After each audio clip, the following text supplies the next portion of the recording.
Previous class we discussed about important monetary instruments of credit control by RBI, which included both quantity method and qualitative method.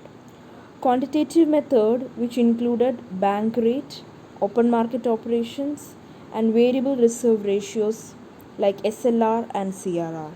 Basically, quantitative method, I will just summarize what we had discussed in the previous class. All the quantitative methods involves the level of money supply which can be altered by RBI through commercial bank into the economy. It basically includes the amount of money which can be supplied into the economy. So it revolves, all these methods revolves around the quantum of money which is being supplied into the economy, and thus controlling the credit of an economy at the time of inflation or deflation, or according to the economic situation of the economy. Bank rate or open market operations or variable reserve ratios can be altered up or down according to the economic situation and bring back the financial stability in the economy. Let's move to the qualitative method of credit control by RBI, which has been done to the commercial bank. These are certain qualitative method.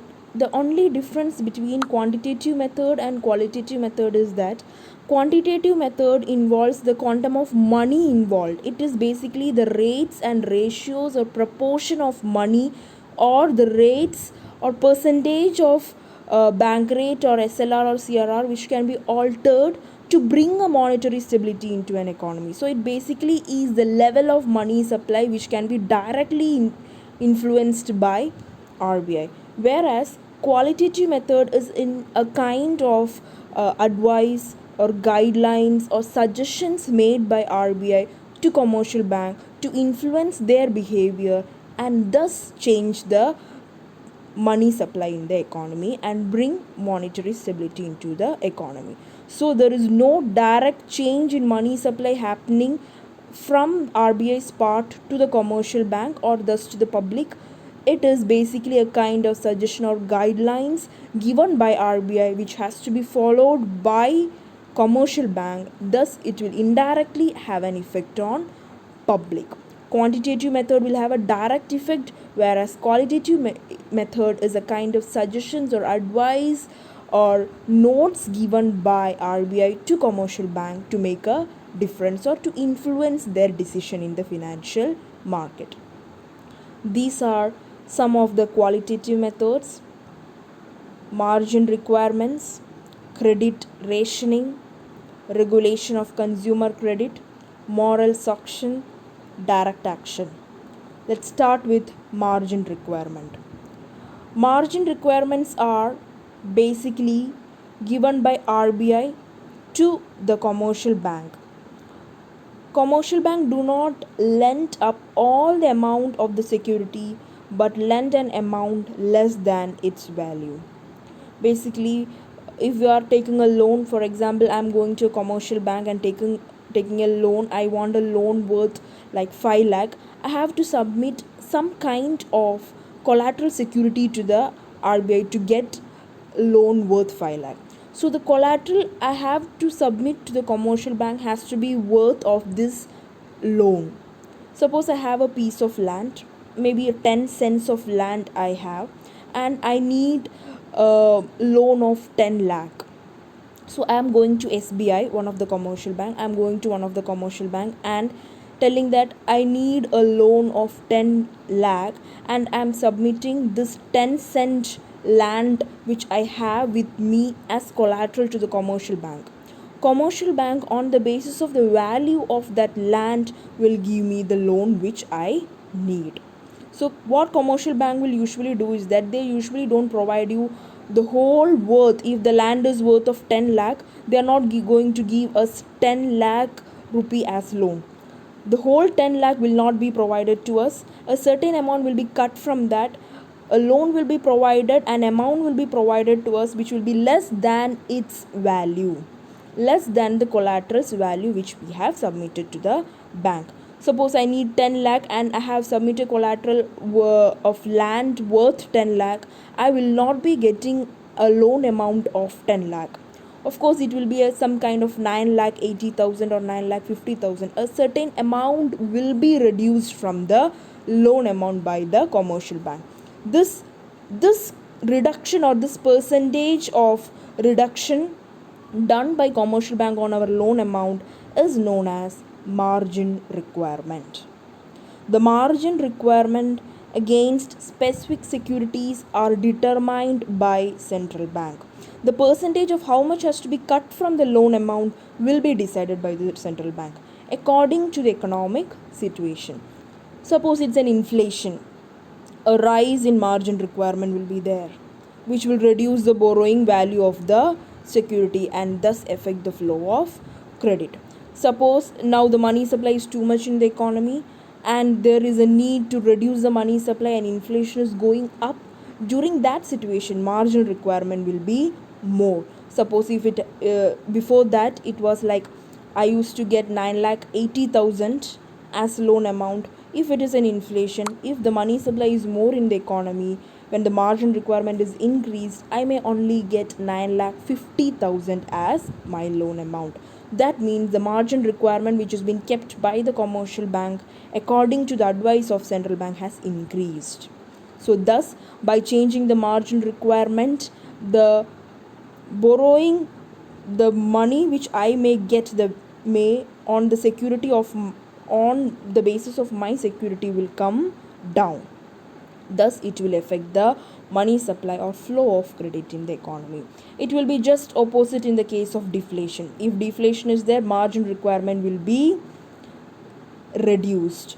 Suppose I used to get 9,80,000 as my loan amount.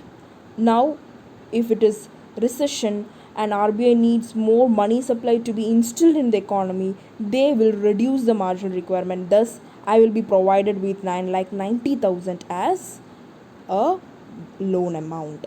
So change in margin requirement of commercial bank as determined by the central bank may affect the flow of credit in the economy. That is margin requirement as a qualitative method. The point to be noted here is that there is no direct influence of RBI with the respect of supply of money. They are just instructing them change the margin requirement. Next qualitative method of supply of money, regulating the supply of money in the economy, is credit rationing. Credit rationing is like RBI is setting the maximum amount of loans and advances which can be provided by commercial bank to the public. They fix a ceiling, they fix a limit for specific categories of loans and advances. This is basically like done to like which aspect, which priority is being set by commercial bank. It controls and regulates the purpose for which loan is provided. If they feel like commercial bank is giving out too much of loan for housing sector, to regulate that they will come out of credit rationing, telling the commercial bank that this is the limit, this 5 crore is the only limit a commercial bank can give loans to housing sector. Thus they will ration the credit which can be provided by commercial bank to the public. They will set a limit, 10 crore, 5 crore, like that. They will set a limit that in each sector, in each bank, you can only give this much of level of loans can only be provided to the public. Thus a credit rationing will be done by central bank through commercial bank. Another method of qualitative method of credit control is regulation of consumer credit. Like basically after the globalization in 1991, when the income increased and the world became a smaller space to do business, our spending pattern towards non-essential commodities was very high. Non-essential commodities basically include the durable goods, example house, vehicles, fridge, air condition, washing machine, all those non-essential commodity, or in fact it can be called as a luxury goods, kept on increasing. The demand for durable goods kept on increasing. To check those flow of credit to consumer durables, this kind of qualitative instrument has been introduced by RBI. Regulation of consumer credit, check the flow of credit for consumer durable goods. See, these days it's we cannot really distinguish between middle class people and rich people, because even if we don't have the money, we keep on purchasing things because we can get it through EMIs, monthly installments. We can buy products, any kind of durable products can be bought by us through monthly installments, wherein RBI can interfere in by telling the number of installments by which we can repay the amount, or amount of each installment which we have to repay the amount. For example, I'm buying a car, and the number of installments by which I can repay it and the amount of each installments which I have to repay my car loan will be decided by, or will be directed by, the central bank to the commercial bank. Suppose I bought a car and I'm buying it at the time of inflation. RBI has the power to reduce my number of installments and increase the amount which I can pay through each installments. Suppose the money supply is more in the economy, it is inflation time, and I'm buying a car. At that time, they can say that till that time it was like for 1 month I have to just pay 1,000 rupees, and I have for 10 monthly installments or 20 installments I had to repay my amount. Now it's inflation. Now the money supply is so much in the economy. RBI has to do something to curb that money supply and inflation in the economy. RBI will come out by telling that number of installments by which I can repay has been reduced, and I have to repay my car loan by 5 installments. Earlier it was 10, now it is said that I have to repay it by 5, which make the level of money in my hand will be low. Thus I will have less money in my hand and I will spend less. When I spend less, inflation will automatically come down. So the regulation of the number and amount of each installments through which I can repay the loan will be regularized by the RBI, or RBI will direct the commercial bank to set a limit to that. Regulation of consumer credit on non-essential commodities, example like any durable goods like car, washing machine, AC, or any kind of durable goods, house, anything can be included by RBI in this list. So if it is a condition of inflation, then there will be more restrictions. There will be number of installments will be less, and the amount under each installment will be high. Opposite will be the condition when if it is a depression or deflation, when the money supply is very less in the economy and the RBI has to increase the money supply or instill more money into the economy. What will they do? They will increase the number of installments with which I can repay the amount, and they will reduce the amount of each installment which I have to pay monthly to the bank. Thus I will be ended up having more money in my hand. Thus I can spend more. When I spend more, the aggregate demand of the economy will come up, and the deflation and price level will go up. Price level go up means the depression will be covered. Money supply has been increased is what that mean. Next method by which RBI controls the money supply in the economy is moral suasion. Moral suasion is another qualitative method used by central bank to control the money supply in the economy through commercial bank. What it basically means is moral suasion. Moral is what? Moral, the meaning of moral is right or wrong. Suasion is basically to influence, to make you obey, something like that. So central bank uses its influence on commercial bank. They may advise, they may suggest, they may request, they may even persuade the commercial bank to cooperate with the central bank. This qualitative method is only successful if the central bank is really strong, and with their advice and suggestion all the commercial bank will listen to them and obey to them. Only if central bank is strong enough to do that, such kind of influence will be there in the economy. If central bank is really strong, and RBI, in our case RBI is really strong, and the moment we suggest or advise something to the commercial bank, RBI has that power to make commercial bank listen to them. So moral suasion is a very good method according to Indian monetary system. RBI pursues commercial bank to follow their policies. RBI puts pressure on commercial bank to put a ceiling on credit flow during inflation and to be liberal in the lending during deflation. So according to the economic condition, if it is inflation, RBI will ask commercial bank to be like put a seal, put a limit to your credit flow.